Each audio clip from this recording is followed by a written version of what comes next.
19h46, ce jeudi 6 mai, les pompiers reçoivent de nombreux appels. Des flammes impressionnantes s'élèvent des immeubles à l'angle de la rue Nationale et de la rue Danton. Une soixantaine de pompiers dépêchés. Sur place, aucun blessé mais une vingtaine de personnes en surveillance médicale et 8 bâtiments détruits, dont 3 commerces. Donc il y a beaucoup de dégâts. Tous les logements n'étaient pas habités.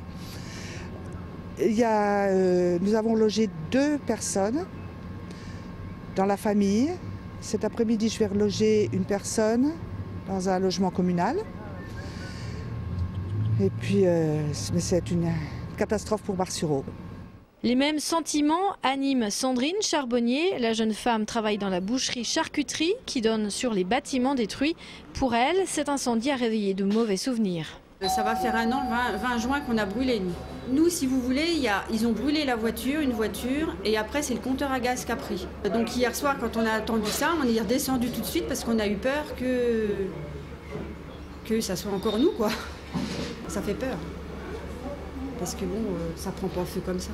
Car l'incendie d'hier soir est le 6e à ravager des habitations ou des commerces et même la mairie en 2 ans à Bar-sur-Aube, et tous dans le même quartier, presque dans la même rue. Les citoyens forcément s'interrogent. C'est malheureux de voir ça, à mon avis ça doit être, je sais pas, criminel ou je sais pas, il y a des gens, parce que ça fait quand même plusieurs à Bar-sur-Aube en peu de temps. Hein. L'incendie de la mairie, des services techniques là, que nous voyons sur le côté, c'est un incendie criminel, ça nous en sommes sûrs. Les autres incendies, on ne sait pas, on n'a toujours pas de réponse à nos questions. C'est vrai qu'aujourd'hui c'est quand même grave. Je veux dire, c'est tout autour de la mairie et on se pose quand même des questions. La poisse, le sort s'abattent sur la commune et surtout sur les commerçants. Des échoppes ouvertes depuis 20 ans ou depuis 6 mois. Audrey Mamage est fleuriste en face de 2 des commerces incendiés. Elle a ouvert il y a 6 mois tout juste et l'interrogation, si ce n'est l'inquiétude, surgissent.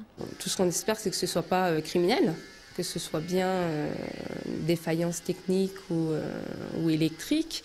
Mais c'est vrai que ça mène à réfléchir quand même.